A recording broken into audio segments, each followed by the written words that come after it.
under 19 junior Tristen Jones. How are you today, Tristen?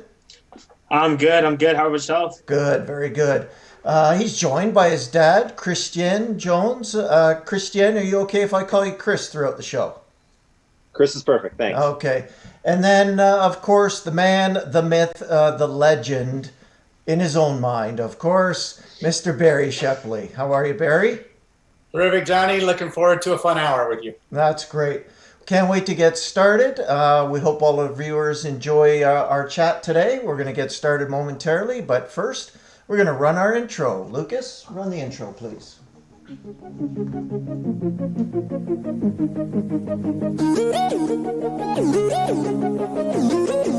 All right.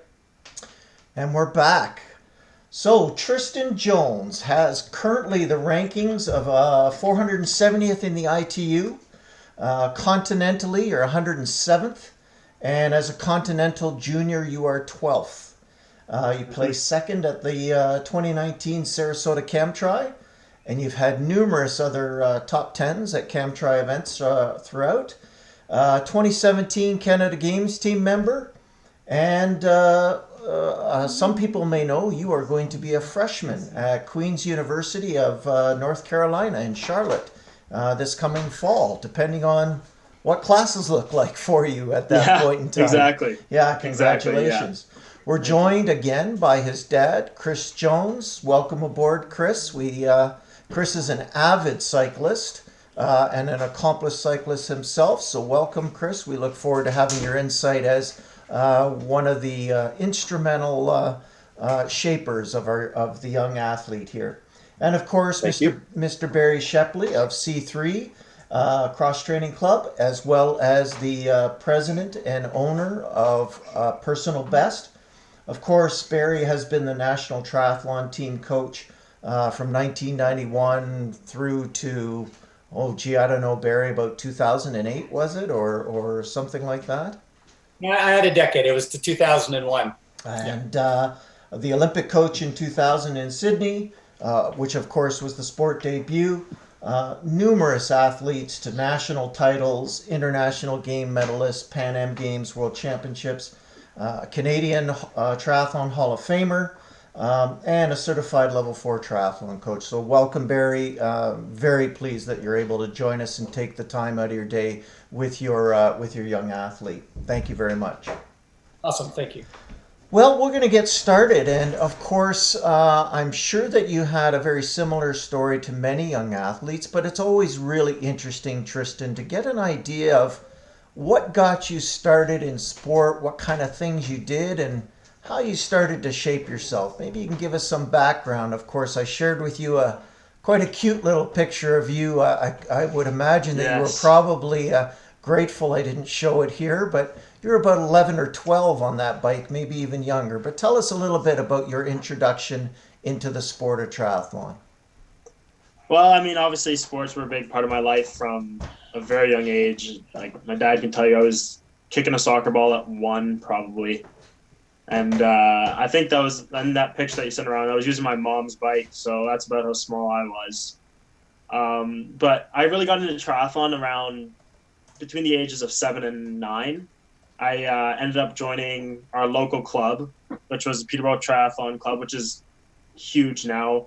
I think they have over 70 kids a year, which was great. And it was coached by Kent Krakauer and Todd Harris. And those guys really shaped me into the triathlete I am today. But obviously it goes back to my wonderful mother and father who got me into the first triathlon I ever did in Peterborough. Unfortunately, I didn't end up winning that one, but definitely got me a taste of what it's like to compete, and end up, I think, just falling in love with the sport from there. And of course, during that period of time, your mom hasn't joined us today. She is a teacher. She's probably working away. Um, we know that your mom is also an accomplished age group triathlete. So your mom and dad have a background in athletics. Your dad, through his interest and enthusiasm through cycling, of course, your mom and her triathlon background. And you joined the Peterborough Pirates, and of course, you had formal coaches. But you must have had quite a bit of influence and a little bit of kitchen table coaching from the parents. How was that? It was tough. I'm not gonna lie. My dad was very tough on me, but I ended up ended up loving it. Ouch. Um, Oh, I love that. and, I love that. I'm going to interrupt you, Tristen. So, Chris, you were tough on the poor lad. Why don't you expand on that? What were those kitchen table dinners like? I don't know if I was tough on. I mean, my dad was tough on me. That's different. yeah, there we go. Back in the day when we didn't have phones and cushy sort of places to stay. Oh, we lost Chris. There, you're back, Chris. Sorry. Yeah, sorry about that. No, you know what? I think when you grow up in a household of athletes, I grew up, my parents, my brothers, we lived sport, my wife, my daughter. I'm a golf professional by trade. I mean, we're a competitive household. When you do something, whether it's school or sports, you do it to the best that you can. And part of that is making sure that you're prepared. He says I was tough. But you know what? Without being tough on your kids, I think it's part of parenting. You kind of have to make sure that they're doing the right things no matter what they're doing. And it all comes from love. You got to remember that, Tristen. Yeah. Well, I mean, I think obviously I wouldn't have changed anything. I think it's made me who I am today, and I love them for it. And they did everything they could, and it was probably the best outcome I could have asked for, no matter Good save. what. Thank you. Um, And yeah, but no, obviously, like sports has been huge, doing everything possible, and they would take me out for bikes and runs, and got me into swimming. We used to drive half an hour up to Port Hope because there was a coach there that we liked, and they did everything possible for me to become the best triathlete I can. Yes, and so Chris, how was that? Because of course, some of the viewers may know that Tristen's sister and your daughter Ali is also an avid triathlete, multi-sport athlete, and you're getting them involved. They're young, and you've got all this driving to do between. Whether it's a triathlon club, cycling club, swim club, running meetups, and two athletes, different ages, different stages, whether Tristen enters grade 9 and Ali's in grade 7. How did you manage it as parents? We just got over a 40-hour car ride home from Arizona. I'm not sure I'm even mentally prepared to answer that question. I think passion, there's nothing better than we'd rather do than watch our kids. And I think you're the same way. You have a wonderful son. And if you could put a camera on him all day and watch what he does, that's the greatest entertainment that you can have. The greatest satisfaction is watching your kids. I have 2 fantastic kids, and it's never been a hardship driving them anywhere. Tristen started out playing hockey. Driving to Barrie in the snow in February is not fun, but watching them play is fun, and that's why you do it. Just gas cards for Christmas are always a good gift. Yes. And was any pressure alleviated, or do you feel any pressures alleviated, Tristen, now that you're driving, you've got your license, and Ali is soon to be getting her license? Has that alleviated any pressure at all? Well, Ali won't be getting a license anytime soon, the way she drives. Well, I hope she didn't hear you say that. That's fine. But no, I mean, I think just getting around town now, like mom and dad don't have to wake up at 4:30 in the morning now for morning practice to drive. But other than that, I think it's pretty much the same. Like my dad said, he loves coming to races. I love having them at races, so travel isn't too much of an issue. That's great. And then, you make this sort of decision. You start getting a little bit more active, a little bit more motivated. Do you remember a point in time through that development, some of your formidable high school years, at what point you said, I'm really enjoying this. I really want to pursue this at more of a performance level? Do you recall a time like that? Yeah, I do actually. It was just before I actually hit high school. I ended up quitting soccer and hockey and ended up just focusing on triathlon. I think I just had more I'll say more success with it, and ended up wanting to participate in a sport where I could control the entire outcome and it was only my work that I had to rely on. But then it just grew throughout high school, and ended up finding Barrie around the same time.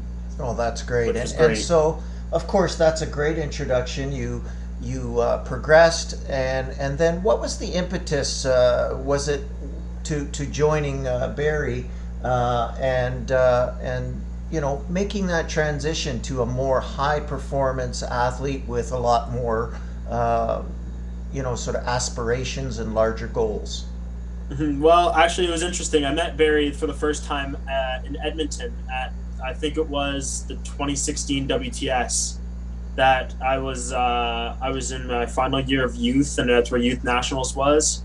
I ended up running into him, and then my dad was like, "Hey, let's email Barrie and see what happens." And he said absolutely. So that's sort of kind of like a fairy tale meeting. That's great. And Barrie, you met this young man. You saw that he had some skills, abilities, some drive. Uh, what was your philosophy that you had to undertake? Of course, you've had an extensive background through the early years of triathlon in the 90s and into the 2000s with the Olympic distance. But we've also seen the pathway for young developing athletes with even super sprints or sprint distance. What was your philosophy in working with him from this youth stage compared to some of your more recent experiences with the long distance athletes? What did you want to approach with him?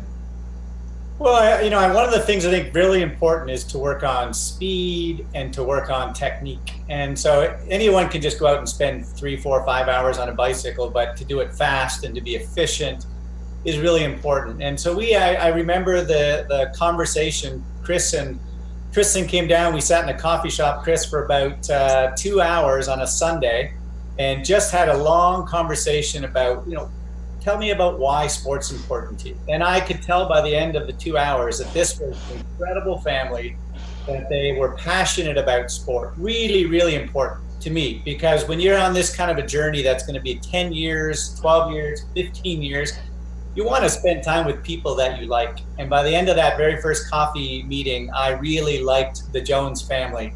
And I can tell you, with each passing kind of 3, 4, 5 months, we spent many, many hours on the road together in cars, at races, in pouring rain, waiting for races, under trees, waiting for races to start. And life is too short to not enjoy the people you're with. So what was more important to me was that this was really neat people. Like, I really didn't care that much about how talented Tristen was as an athlete. He was somebody that I could see myself wanting and enjoying spending time with for the next 15 years. And Chris, and eventually I got to know Wendy and Ali, spectacular, family. So for me, it was just tell me about who you are and why sport's important, your morals, your values. And I've been more impressed with every kind of 6 months as I got to know the family more and more. And it just happens that he also comes in a package with some incredible athletic ability and drive and desire. Yeah, there's no doubt about that. Well, I think this is a perfect time, Barrie, that when we talk about the drive and the background and the knowledge of this great sport, I know we've got, you have a couple prizes, and I think this is a great opportunity for our viewers to take the advantage of the possibility of answering one of your questions. So for our viewers, Barrie will ask you a question, and you can email him. Across the bottom of your screen, you will see Barrie's email address, and if you can't see it, I'll repeat it for you. It's all in lowercase. It is barrie@personalbest.ca. That's BARRIE at personalbest.ca. And I'll turn it over to you, Barrie. And again, all of the viewers that think they know the answer, they can email you directly. And after the show, the first one that's got it right, you'll be in touch with them to let them know. All good. So this very first question is more related to a bit of history. So these youngsters like Tristen, who weren't even around, when these initial events occurred, might have to go back to the history books there, Tristen. But for the viewers, the question is, throw Simon Whitfield out of the mix, because everybody's going to know that name. That's an easy one. You have to give me one male and one female who grew up in Ontario, spent their days racing for Triathlon Ontario, or members of Triathlon Ontario, probably at some point might have even did Kids of Steel in Ontario. One male and one female who have gone to the Olympic Games in the last 20 years. So it's one male, one female that had to spend their time living and growing up in Ontario, racing for Triathlon Ontario. And the first person who can give me the male and female in my email box will win our first of our prizes today. I'll look after the show's over to figure out who's the first in. All right, fantastic. So the next stage, of course, Tristen, I believe you said that you joined and started working with Barrie as you exited youth and started into the junior. And then, of course, after the Olympic year 2016, every 4 years Canada has a wonderful, at least in my opinion, a wonderful nationwide multi-sport games called Canada Games. Take us through that 2017 Canada Games process where you had to qualify for Team Ontario, and then, of course, once you were successful, compete at that games. Take us through that experience, qualifying and then going through the games. Yeah, well, I mean, obviously it was stressful a bit for me, as it usually is when you're qualifying for something. And especially as a first-year junior, I didn't have any idea going from youth to junior how big the gap was. And I got into the first couple races, and it was crazy how fast races were, how strong guys were. And I mean, from there, it was like, am I going to make it? Am I not going to make it? Ended up making the team, and it was a great team. It was honestly, I had so much fun at those games. My teammates, coaches, where we were, it was a great experience. I had my first of many, many lessons, though, in those games. The temperature of the race was 40 degrees. And I made the mistake of not hydrating and eating enough before the race. So I had a rough run, we'll say, to say the least. Yeah. And who are your teammates, both guys and gals? Okay, so guys was Liam Donnelly, who had an outstanding race, ended up finishing third in the individual race, which was incredible, had a great run. Justin DeYoung, who, again, was a great guy. He's a great teammate. We had so much fun together. Then the girls were Haley Sturrock, Ella Kubis, and Cassandra Delbeck. And three of the most fun girls I know. Just so fun to be around, and had a great time, great experience. Two silver medals for me from relays at those games. And it was a great overall experience to get me into junior racing. And describe the relay element, because certainly I think some of our viewers that are maybe, let's say, a bit more advanced in their experience know that Canada has really, or Triathlon Canada has put a lot of effort, energy, and resources into relay selection and relay development. Describe to us what that relay experience was like. Was it your first relay experience for racing, or had you done it before? No, that was my first relay experience, and it was.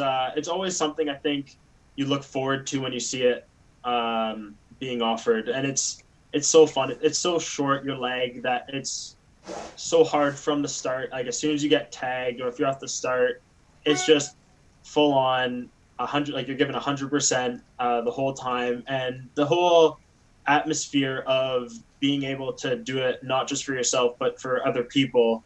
And there's other people relying on you, that just gives you a bit more drive to go that little bit faster. Oh, fantastic. Well, and it's great to know that we've had Ella Kubas previously on interviewing, and actually I've been in touch with Liam, as a matter of fact, yesterday, and we're hoping that in the near future we'll get Liam on to talk about his development as well. Barrie, let me just ask you technically, I don't know were you the Canada Games coach for that 2017 or not? No, it was Greg Keeley from Ottawa. Okay. But what would a coach be focused on with the athletes in preparation for the relay? What's different about it? Well, first of all, if some of the listeners haven't seen the mixed team relay or the relay, but in general it's mixed. It's 2 men and 2 women. each doing a little kind of a quarter of a triathlon. So think of a really short swim, then a really short bike, a really short run, goes women, man, finishing off. And that's going to be at the Olympic Games. In fact, I'm disappointed I won't be in Tokyo in another 10 weeks to make that call, but it'll be 2021, hopefully. It has really grown in importance around the world. And what it's focused on is absolute speed and technical expertise. So when that gun goes off, you've basically got about 4.5 to 5 minutes to swim as fast as you possibly can before you're in a bike that might take less than 10 minutes. And eventually to a run that's going to be somewhere in the neighborhood of probably about 5 to 6 minutes. So one of the importance is just your pure ability to have speed. Do you have speed? There are some people like a Lionel Sanders, that's a diesel engine, wouldn't necessarily be his sport. But when you take a look at the people that were selected by Greg and Triathlon Ontario, these were all people who had some very good power and the ability to push really quickly. The second element is going to be their ability to be able to be technically strong, because usually the courses are really tight. So if your biking skills aren't so good, you're going to be in trouble. If you could have an athlete who can open up really fast with the first 100 meters in the water, that's critical, because if you don't make the lead pack, which we've had that challenge in Canada at some of our major events that we've been in around the last 3 or 4 years, if you don't make the lead pack right out of the water, usually your chances of a medal are almost over immediately. So making sure that your opening woman has a great swimming ability to get into that pack. And quite honestly, because these athletes are so young, really it becomes a bit of a crapshoot. You've got 8 or 9 guys and 7 or 8 women who are all very good. And really you could probably race them 5 or 6 times and they would be relatively the same. So even in some capacities, the ability to enjoy spending time with each other is important, because you've seen relay teams, as you know, John, as a swim coach, where you get your absolute best performance maybe of your entire summer out of a relay because you feel this obligation to these other 3 people. So I would say technical skills, power, and just a passion to push yourself further than you could imagine for your teammates. Yeah, that positive peer pressure is incredible on the kids, isn't it? Yeah, no, it's good. And then you see who's going to be an elite athlete, because if you can't stand that kind of pressure, then probably elite athlete is not the pathway for you down the road. Yeah. Tristen, how overall that was a first multi-sport games experience. Can you describe what it was like, being around, seeing baseball players and, I don't know if you were a week 1 or a week 2 sport, but what was it like going when there were so many athletes from all over Canada and so many disciplines compared to just your regular triathlon races? It was incredible. We ended up being a week 1 sport, so we got the opening ceremonies, which I still can remember, and I haven't felt anything like that anywhere else. Even though it's just our nation, it was incredible to meet all the athletes who were around us. And I mean, I was one of the younger kids there. There was guys upwards of 21 who were at the games, and so just being around those guys, it's a bit intimidating because they're all old, have beards, and I mean, I'm still a guy who's got a baby face at that point, but just learning to embrace it and having fun with everything. And I got to stay with Justin. He was my roommate, and it was great. We were talking, you laugh, you joke around, you meet other athletes, you get to just really bond with other people and just figure out what else drives everybody else. That's great. Chris, were you and your family able to watch, or did you have to watch from home? Oh, no, we went out. Wendy was out there for the individual race, which was a couple days before the 2 relays. And I flew to Winnipeg to watch the 2 relay races, which were, I get goosebumps just thinking about how fun and fast and competitive they were. It was a really fantastic week. Yeah, and it'll be interesting, Barrie. Of course, we all know that our environment is very different at this moment with COVID-19. And of course, the Olympics have been pending announced for 2021. There's still a lot that they have to work out, a lot of speculation as to what will actually be allowed to run. But it will be interesting because typically the Canada Games are going to run the year after the Olympics, of course, and that would put them in 2021 here in Canada. So it will be interesting next year to see what happens, won't it?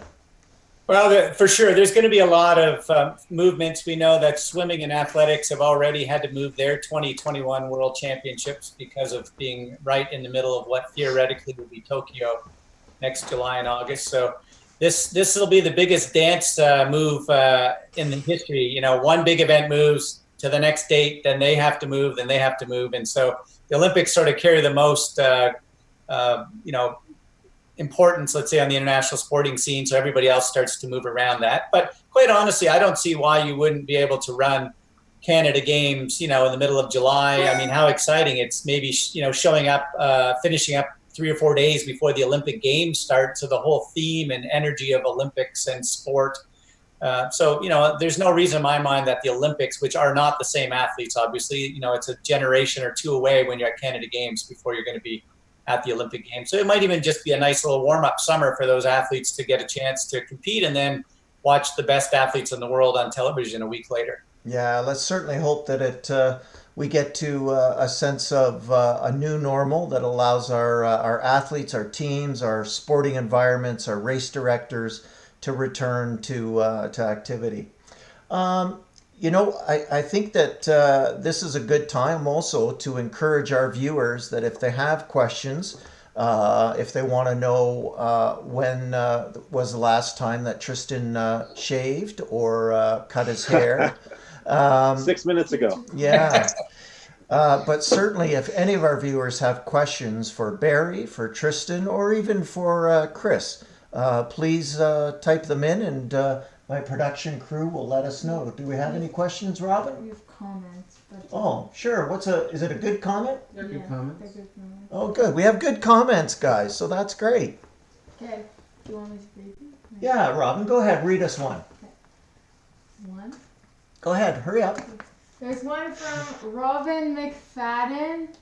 She says, Tristen is a huge role model to younger athletes as well. Oh, thank you very much. What was her name? Robin. Robin McFadden. There you go, Tristen. That was a nice compliment from Robin McFadden. Need one other?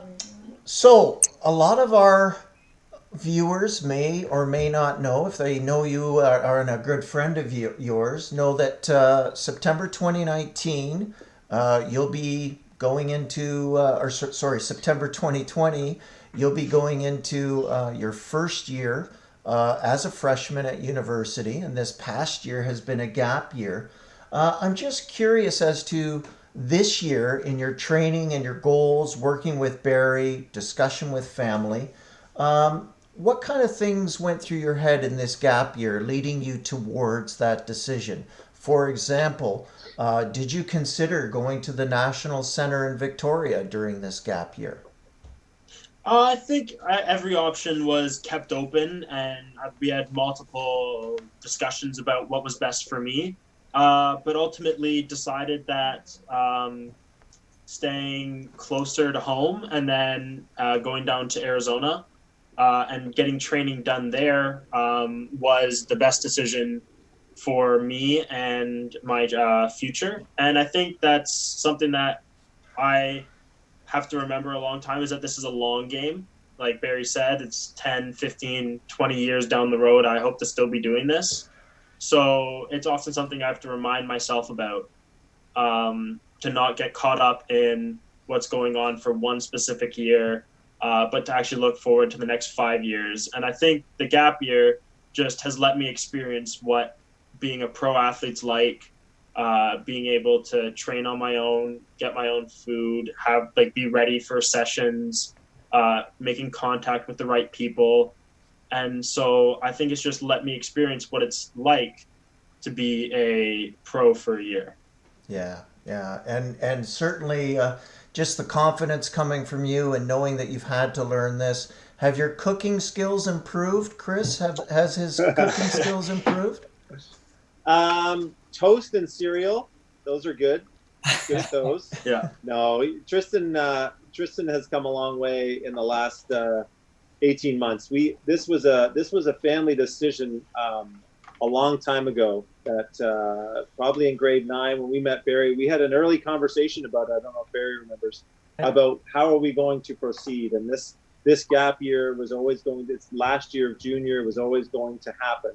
And, we talked about going to the National Training Center. We talked about leaving the country. And, it came down to the point where why would we do all that if the best people, the people who have the best of interest for Tristen are actually at C3 now? I mean, the group of coaches and Luis Lopez and Miguel at swimming and all the amazing coaches along with Barrie, why would we ever leave that? And then the opportunities that Barrie has opened up for Tristen to live with a woman by the name of Kendra Papel, who you would know for sure, John, has a wonderful, amazing swimming son. She's with the Guelph Marlins. Tristen lived with them for 6 weeks and then came home, and it was getting winter, so needed a place to stay close to the indoor facilities in Brampton, and lived with one of the C3 members by the name of Susan Anderson, a lovely lady.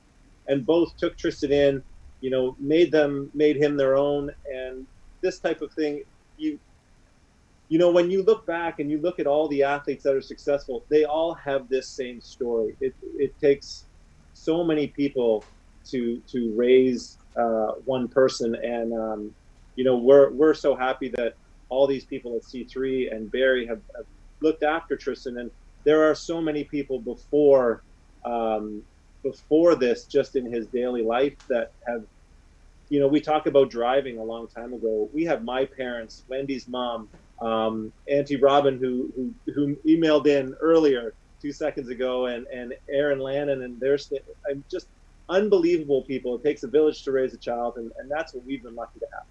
Oh, that's fantastic. So you started evaluating your options as you go through your gap year, and then you probably had different interests around what you wanted to pursue academically as well as athletically. Can you give us a little bit about your evaluations between considering the Ontario or Canadian academic choices versus what you ended up choosing, and letting people know, of course, that you decided to go down to Queen's University in Charlotte, North Carolina on a triathlon scholarship? What were the differences and your thought processes as you went through that evaluation? Well, I mean, obviously, we looked at Canadian schools as well. We had McMaster was top of the list. Definitely, if I were to come back, that's the spot I'd go. It's an incredible school with an incredible kinesiology program, which is what I'm hoping to major in. And just like having conversations with the coaches down there, they made it welcoming. But ultimately, I ended up choosing Queens, just like visiting there, talking to the triathlon coach, the program that they have, the athletes that they have at the school it's triathlon focused, and that made a difference for me as well. And I think it's a smaller university. There's only about 3,500 students at Queen's, and class sizes are way smaller. Still going for kinesiology, but it seemed a more family-like feeling. Oh, great. Congratulations. And are you ready for some of the heat down there? I'm looking forward to it. Good. For sure. Barrie, in your opinion, as he, of course, we've got a very odd season right now, and we certainly all hope that in a lot of sports we can salvage some kind of a season as we enter spring and into summer. But sorry, live TV and the dog is jumping on me. What in your opinion are going to be some of the biggest technical adaptations or training adjustments that Tristen's going to have to prepare for going into the Focus down in North Carolina? Well, one of the really important elements, and Tristen talked about this, we happen to be really fortunate. Kira, one of our young athletes, had gone down and had a great, feeling about the school. So she already was able to give us that energy about what the school was like. I spent a lot of time on the phone with Coach Sonny and really liked the philosophy that this was, he got it. His goal is to see some alumni from his program 4 years from now, 6 years from now, 8 years from now, competing at the Olympics and on the world WTS circuit, knowing that he has contributed to that stepping stone. And so I spoke to Sonny earlier today. We've stayed in touch. But what I liked about it was that this was going to be a collegial relationship, not, we own them for 4 years and we don't care what happens during the summer. We've seen that obviously in some kids who go south on, track scholarship or swimming or whatever. They just spent 120 grand on you and they don't really care what happens to you when you go back home. My feeling with Sonny, and certainly I think Tristen and Chris, when they went down, got that same feeling that this was going to be, Tristen's going to bring something to the table. Great athlete, great attitude, going to be proud to represent the school, going to get his degree, going to be a smart guy. And the school is going to help make him a great person and a great athlete, and so when he comes back in the summer and Christmas time, there'll be this back and forth relationship. I'm going to be sharing information with the school and they'll be doing similar back, so that this isn't two different, vastly different philosophies and the kids being tag team back and forth. One coach said this, another coach said that. C3 has worked really hard collectively with Lewis and Mark and McGill and others to make sure that, we have a similar philosophy. It's long-term, and we really like the fact that the school was like that. And so one of the conversations that we will have with the school is, what is the next things that you need to work on for the next 12 months, 8 months while he's at school? And what are the things that we're going to work on for the summer? There's a couple of really important big races that happen in the college season. And we want to make sure that he's fresh and hungry and motivated and fit and ready to represent the school at an incredibly high level. And then they're going to want to make sure that they send him back in April healthy and ready for the ITU season, so that he's not burnt out, that he's not injured, that his volume is not so high that he can't reproduce big performances. So this is still a work in progress. So, talk to me 12 months from now and see if we're seeing the same thing. But I'm very optimistic with the communication with the family, with the athlete, and with the school, that we see Tristen as a holistic long-term project, and we want him to be a better athlete in 4 years from now and be still motivated to be a great athlete. So technically we've worked a lot on his swim, as Tristen can tell you. Kendra did a great job. McGill's been doing a fantastic job. And just the bizarre of all bizarreness is in this, if you want to say what is the biggest thing that's come out of the coronavirus, we found an amazing South African down in Tucson. And he has spent endless eyeball hours. Now I'm down to 3 athletes in a pool, and Tristen's one of those 3 athletes. So he's gotten some world-class eyeball time that you really can't get when there's 26 people in a pool and everybody needs some coach time. So I would say the biggest benefit that will have come out of Arizona, besides the fact that he's got a good tan and he's worked on his nutrition skills, is the fact that he's spent some time with Justin. And that's going to be just transferable. You're going to just take a little bit from each of those great coaches, and hopefully it's more stable as an athlete as you progress. Fantastic. Well, Barrie, I know we have one more contest prize available. This is a good time maybe to see if everyone's ready. So once again, for our viewers, all you have to do is email Barrie. The email's at the bottom of your screen, and you email Barrie at personalbest.ca. So let us know, Barrie, what's the next question? Okay, this is going to be another one of those ones challenging people to kind of go back in their history book, get on Google, check out the Canadian, Triathlon Canada's had a rich history.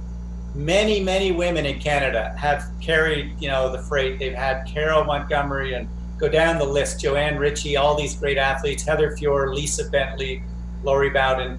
This question's on the man side. What is the highest a Canadian man has ever finished at the World Triathlon Championships, and who is that person? So it might be very obvious to some people and probably not to others, but you got to give me the best a male has ever come at the World Triathlon Championships elite category, not the juniors, not the masters, but the elite category. Who was it, and what year did that happen? All right. Again, just email Barrie at personalbest.ca. You got a question? Oh, we've got a question. I hope everyone can hear our production manager and production engineer, Mr. Lucas Videka. Lucas, nice and loud for everyone. All right, from David Hopton, what did training look like in high school? How much swimming, biking, and running did it take to be the best in the province? Thank you, David. Well, Tristen? All right. Well, it's quite a bit, I'll say. But in terms of, I'll start with running. I had the opportunity to have two incredible high school coaches, both Christine and Nil Lavallee, who, if anybody knows in the running world, both represented Canada at the World Cross Country Championships. Held, I think, were the second fastest couple in the world for marathoning. Went to multiple world championships to represent Canada, and settled in Peterborough, and ended up being my coaches for track and cross country. And they were incredible. They created workouts every week for us and really looked after us as not only athletes but as humans as well, which was amazing. So all my running throughout high school mostly goes to them, with my mom as well in there. But in terms of biking, it was a lot of hours spent indoors on trainers in the winter. I had learned after probably my second year of junior that it's like the bike is a lot more than I thought it would be. I was constantly getting dropped out of packs and just wasn't able to have that 5 minutes I needed right out of transition to be able to latch onto the end of a pack or make a breakaway or do whatever I needed to do. So Barrie spent probably, I'm going to put upwards of 1,000 hours, 2,000 hours just on the trainer inside, big sets, making sure that I was able to replicate those in races. And then swimming, like we just mentioned and talked about, it was something that I wasn't a great swimmer, I'll say, as a kid. Never really was a great swimmer, but then we figured out it's got to be better. I have to be able, I was constantly missing it by probably 5 to 10 seconds. I was missing that pack that I needed to be in. And so in the last year, having Kendra, having my coach back home in Peterborough here, Dan Stratton, having Miguel, having Lewis, having Justin down in Arizona, just look at my stroke and continuously probably swimming between 7 to 10 times a week at one point, just to make sure I'm getting as much as I can and getting as best as I can throughout high school. And it's paying off, I'd like to say. And I'm curious, just to sort of delve into that a little bit, did you find over the last couple of years, Barrie, under your guidance, that you wanted to almost create what I'll call training spike opportunities? So you take a period of time where there's 3 or 4 months focused on a swimming spike, and then 3 or 4 months on a cycling strength spike, and then a running. Like, how did you manage that through these developing years? Well, there's 2 or 3 things. I mean, you have to be realistic about what's happening just in the environment. So for at least 2, maybe 3 years, Tristen continued to cross-country ski and loved cross-country skiing and got a lot of benefits out of it. And one of his teammates, Alex Lambert up in Elliott Lake, just got a medal at one OFSA in cross-country skiing as one of the best up-and-coming young triathletes. So I see the benefit of cross-training, no question about it. Variety, motivation, etc. And so unfortunately in Tristen's case, at a certain moment we said, look, you could be one of the top 10 cross-country skiers in the province, but if triathlon is your thing, at some point you need more time in the pool to technically, those 2 extra skis are 2 swims that you're not getting that technical work in. And so, I'm not a fan of having to do tens of thousands of meters in the water, but if you can become more efficient, John, as an elite coach, swim coach, you know that, you've seen all of these kids. So the first priority was more touches of the water, and when possible, more eyeball time, somebody watching you in the water. And that's where McGill and Kendra and others really came into great play. But certainly we would have blocks of time. It's the fall, it's October. We're going to have more mileage in cross-country running. And, Chris did a great job of getting him up to, I think it was Cornwall, where the kids were going up for Brockville for a couple of great runs a week with some of the best young high school runners in all of Canada. And Tristen, so one of the things that's made Tristen unique is that he hasn't been afraid to go and get his butt handed to him against better swimmers, against better bikers, against better runners. And that's something that I watched Simon Whitfield 25 years ago do. He wasn't afraid to go into a running race with runners or into a swimming race with swimmers, etc. And so I think that we took advantage of what geographically was happening. It's cross-country season, then why would we want to have you putting in so many extra meters in the water so far away from the season when you have a chance to run with some of the best runners? And being mentally tough, standing on the line with 200 of the best runners in the province takes, certain mental skills, takes ability to get your arousal level to the right place at the right moment and to execute. So we took advantage of all of those seasons as often as we could. But then we certainly saw that there was weaknesses. And one of the biggest weaknesses we worked on all this last probably 7 months, starting with Luis Lopez and working through his mom, Wendy, was strengthening him. His core, his just overall body strength was pretty average. And a lot of young athletes like to just go do their sport, whatever it is, hockey, basketball, but not have the structure to be able to maintain doing that. So he has spent more time in the last 7 months doing dry land than he has in the previous 4 years combined. And I think you'll see that's contributed to him being a better swimmer, being a better runner. As an example, down in Arizona, we just got really lucky that Corey Belmore, the sub 4 minute miler world beer mile record holder, happened to be down living with Lionel Sanders. And he said, hey, drag this young kid out and I'll do some good workouts. And, Tristen, you probably had 3 of the best run workouts of your entire life. Absolutely. Month window because Corey Belmore is in. So I think taking advantage of opportunity is also important. Fantastic. Any other questions we have popping up here? Not yet. Lucas? Not yet? Okay. Well, we certainly, for our viewers, don't hesitate. If you've got questions, please send them in. Well, I think I'd be remiss if we didn't touch base on a little bit of the obvious, and it's not for any reason that we've avoided it. It's just that it does seem to occupy a lot of airtime right now. But that, of course, is the COVID-19 environment. And Chris, you're chomping at the bit when you get out of your quarantine stage, I know, to get back into outdoor training, of course, socially distanced by yourself or with a family member. But now that you've returned, you've gotten through your quarantine, what are the things that you're having to adjust, Tristen, for yourself, for the family, and what are you having to adjust, Barrie, as a coach, both with Tristen, but all your other clients? How are you managing through this period of time? I think it's a great opportunity is how I would look at it. Obviously, if this was a normal year, we would have already probably had 2 races under our belt at this point, maybe more.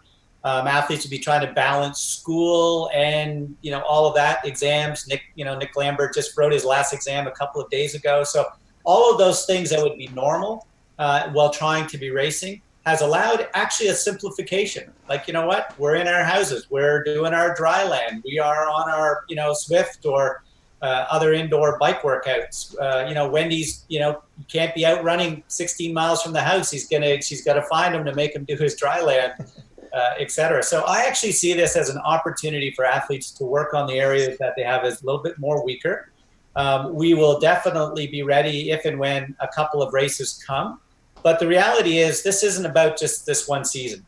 This is about preparing, Tristen to be ready for college in September. It's to be preparing him to be racing in the next 2 years as a top under 23 athlete in the world, not just, kind of making little inchworms improvements, but wanting to be great.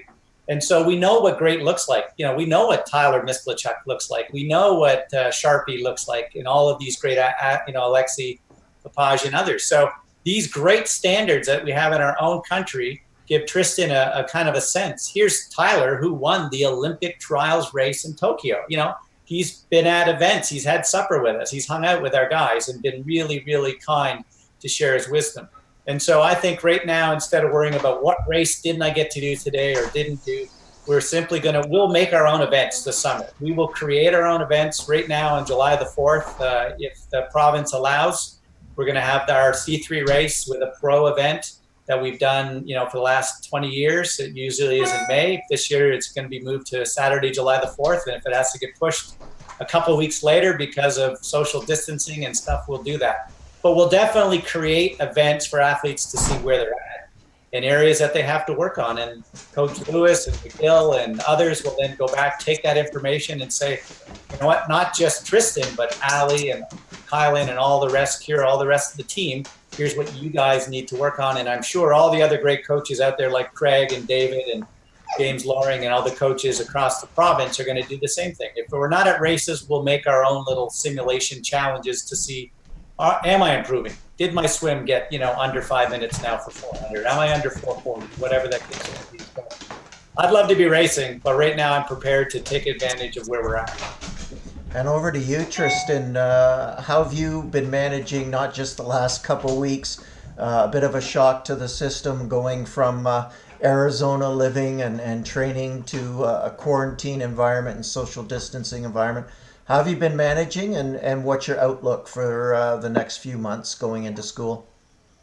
We have pretty much, I'll say, almost everything we need here. I have my mom who kicks my butt in dry land. I have indoor trainer for Zwift where we meet up with everybody. Have an indoor treadmill, and obviously with quarantine being over, I'm able to get outside now. And the big thing obviously would be actual touching the water, swim time, which everybody seems to be at the same sort of disadvantage right now. What was nice for us is that we have a pool in our backyard that's about 13 meters long. So I'm able to tether myself and swim for as long as I'd like. And it just got open within the last couple days. So that was something that's probably, hopefully going to put me in a better position for when we're out of this whole situation. Yeah. And how about you, Chris? How's the whole family outlook on this? Are you managing? Are you doing okay? We're doing great. We have a great family. I'd heard horror stories from other people that had to be quarantined for 14 days, but we really do have an awesome family. We play games every night and we train all day. It's been it's a little bit like being a millionaire. You don't do much. You do a little bit of work and then you do a bunch of training. So I'm on my bike with Tristen. We were just outside doing. He was in the pool in his wetsuit, and then Ali will jump on the treadmill and I'll ride beside her. And I'm honestly so blessed that we actually had this 2 weeks together, plus the month that we had together in Arizona. I don't know how often parents get to have their 18-year-old and 16-year-old basically to themselves for the better part of 2 months. So it's bad, and we've made lemonade. So that's fantastic. What favorite family board game right now? The Videka Clan, Sequence, and Rummy Cube. Oh, we're all over the Rummy perfect. Cup. Yeah. We're all over Two-time Rummy defending Cup. champion, two-night defending champion in the Rummy Cup right here. And I won Clue the other night too. Tristen, couple more things very quickly. Do we have any questions or anything popped up? Not yet. Oh, we're doing great answering everybody's thoughts. That's wonderful. Tristen, you're a wonderful young man, and I'm just wondering, what have you learned about yourself the last little while in order for you to build the confidence that you have in yourself? What have you learned? To be patient. That was the big thing. That I used to probably still do a little bit, but I used to get upset over races that, like, I finish 5 minutes after the race, I would be upset if I had something wrong, and that would completely ruin my mood for the rest of the day. And I think just over repeatedly doing the same thing and then slowly starting to get better and having better results, you kind of, like, I took a look back and went, oh, that's what everybody means when they say be patient. It's not going to happen. You're not going to have a massive jump one day like everybody thinks they're going to have. It's going to be 4 years from now. You're going to look back and go, okay, I was doing the right things that got me to this point at where I am today. And I think just another thing is having everybody around me be so supportive of what I'm doing and really just helping me in any way they can and enjoying my company and I'm enjoying their company. And I think like my teammates are incredible. Everybody, we all train, like when we train, you're focused, but after that, you're all having fun, you're messing around.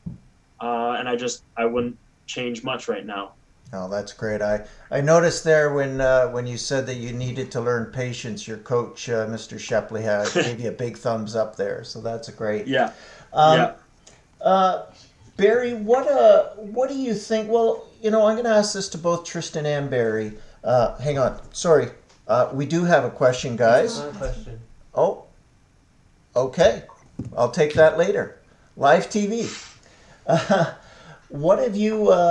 What do you guys think are going to be the really important things that the Ontario and Canadian triathlon system needs to focus on to help Canada get better with these developing athletes as they move through the ITU or Olympic pathway, especially when they're juniors, under 19s and heading into that U23 environment on the international scene? Seems to be a bit of a Canadian gap. What does the system need to do to improve? Go ahead, Tristen. You can do yours, and then I'll give you my perspective. All right. I'm gonna say probably I'll I'm gonna say more exposure to high intensity racing. I think that there's probably a gap, like you said, in between the top and then the middle crowd. And I think having events in Canada, maybe we do have Americans and a couple other people come in, but it's mostly Canadian. You get that feeling of being able to race the best and knowing what it's going to have to take to be that best. And like, if we look at one of the best nations right now, France, right? They have an incredible series, the French Grand Prix series, that their juniors and U23s get to race the Brownlees, the Gomez's, the Molas, the Murrays. They get to develop the feeling of being able to race those guys and know what to expect when they go into a high intensity race.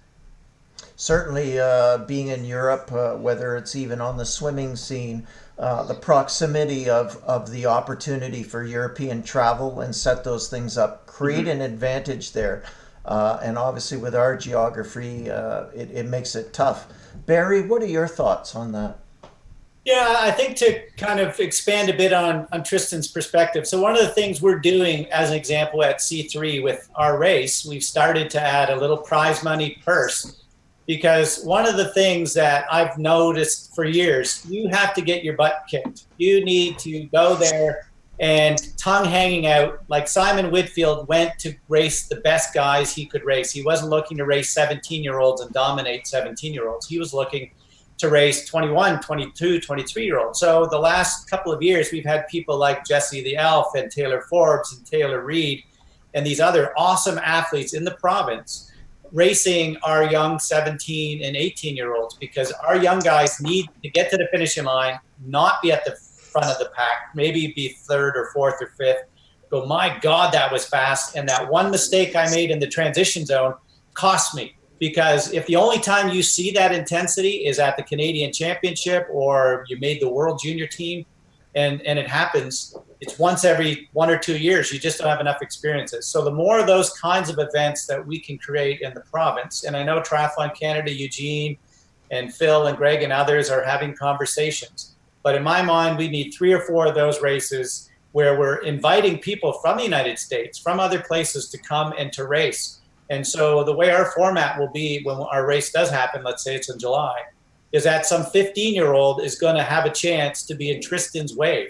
And he or she may, on the girls' side, equal to against Kira and against Dami Jemanicki and those kinds of people. They need to have great athletes to say, wow, that athlete isn't even 50th in the world, and I'm getting my butt handed to me. What do I have to do? If you don't understand the standard, you're never going to be able to do the kinds of technical training to be that good. You go, well, how important is the swim? You come out of the water 20 seconds late and you miss the train. you go, that's why Tristen is, been inspired to do the swimming that he needs to do. So I think Triathlon Canada and Phil and Greg and others understand it. I think it's harder to execute and make it happen. You got to get clubs that are committed. You have to get coaches that are committed. And what we've been literally blessed with at C3 are world-class sponsors who've literally helped, whether it's Benson or Royal or Kinetico or, go down the list, Incom. All of those companies have invested in our club so we can host those kinds of events. We can get our athletes to training camps and they can understand what it's all about. So this isn't, when people go, how is C3 being so successful? This is our 25th anniversary year. And it's been 25 consecutive years of incredible board members, of coaches, of donors coming out. And, Andrew York came through the exact same process that Tristen's had. And I know that they've had some runs and chats together. He can see a guy who grew up literally, about 1.5 kilometers away where he does most of his runs when he's in town, and understands that was Andrew's decade. Here's what I've got to be able to do. Andrew went to university. Taylor Reed went to university, Johnny Rasmussen went to university. All of these guys who are members of our development team over the years have done that. And there's no reason why they can't follow a similar pathway.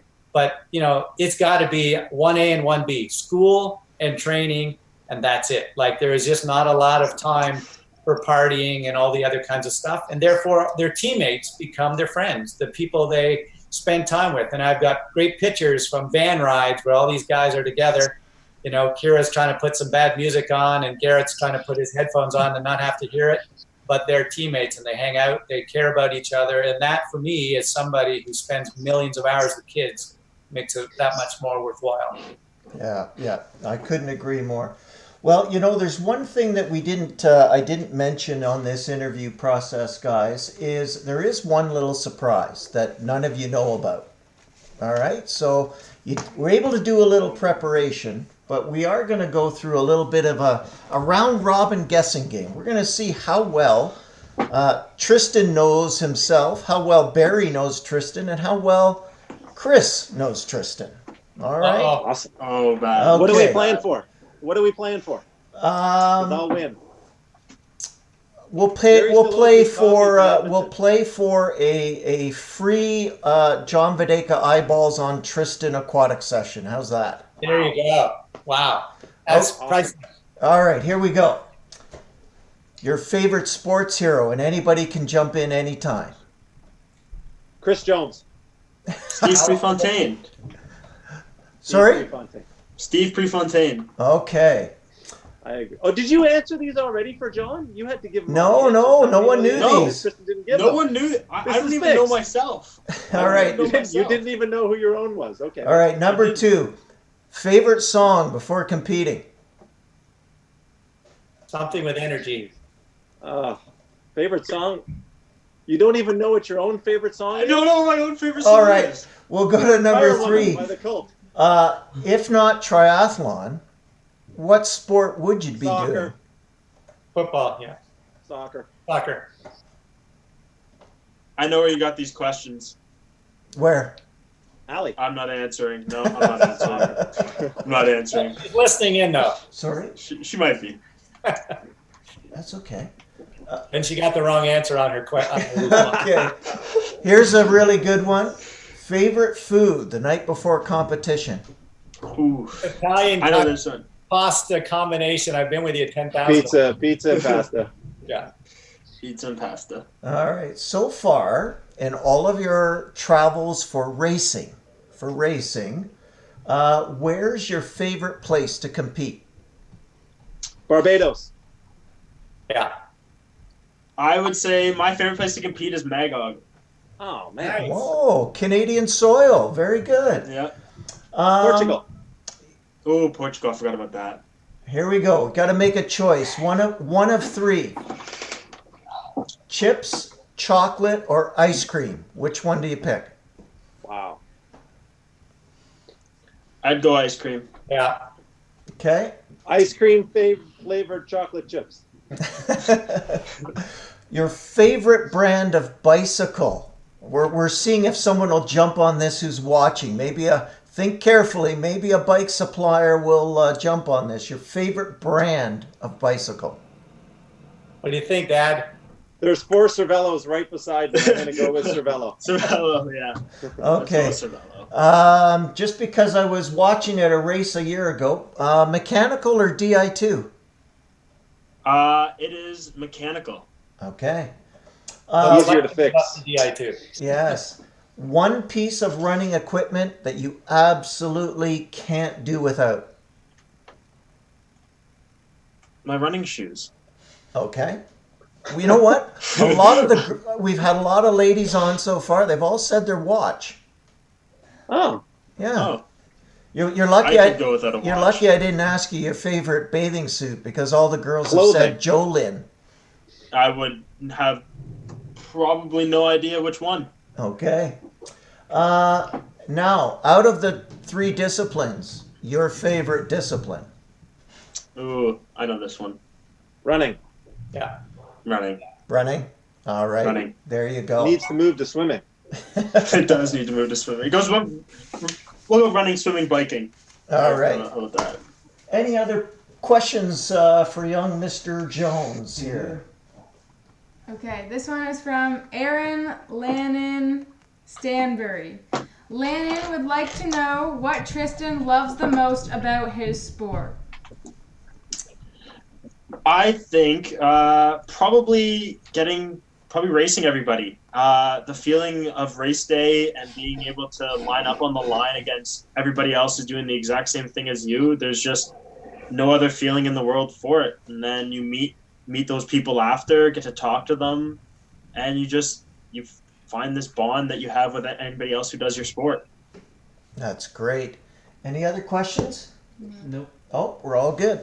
Well, you know what, guys? This has been very informative for me. Again, I always find that, when you have a chance to talk and learn from an athlete, a chance to talk and learn from a great coach, and learn from the parents, because they are pivotal, absolutely pivotal for coaches to understand and respect that without those parents, that kid would not get shaped and molded towards going and picking a sport, whatever it happens to be. I always learn something. So thank you so much, gentlemen, and thank you to Wendy for sharing your time. Please thank her for everything that she's done as well. And thank Allie too, because she's there having to put up with you every day, Tristen. Yeah, sounds about right. Yes. Thanks again, guys. Can't tell you how fun this has been. We appreciate being here on F.I.T, Forging Innovation Together. We look forward to seeing you again once we exit some of this weird and wacky COVID-19 world. And we look forward to, I believe, do you want to plug the training that you have this weekend going on, Tristen? Oh, well, read you what's going on? Is that what we're doing? Yeah, well, I know that you've got you're partnering with David Hopton and Domi Jamnicki for a little bit of an e-training series on Saturday mornings.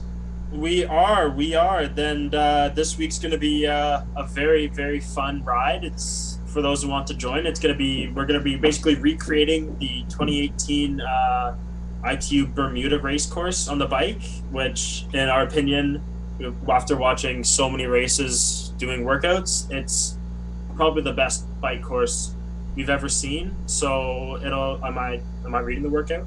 No, I think that's fine. No? Just let them know. Just let everybody, if they want to join. Yeah, if people want to join, they can email Tristen and track him down. You can probably get him through Instagram or Facebook, all those wonderful social media areas. The other thing to look forward to is you can also go to probably the Guelph Development Squad social media connections and ask them how to log into that, or the Hamilton, I believe it's the Hamilton Hammerheads that David Hopton is with, and they can help you find that link if you want to train with Tristen and a strong group of young athletes, up and coming juniors, and some of the under 23s as well. Again, thank you very much, gentlemen. Thank you very much for being here with F.I.T Live. We look forward to next week. We are working again on Kira Gupta-Baltazar. We're working towards getting Liam Donnelly. We're working towards getting some other long distance cross country or track athletes that are interested. So please stay tuned in the future for more great interviews with Fit Live TV. Thank you guys. Stay on Thanks, the line. John. Thank you, John. We're going to end being live. Thank you, viewers. Please like and subscribe and stay tuned to Fit Live TV. Thank you, everyone.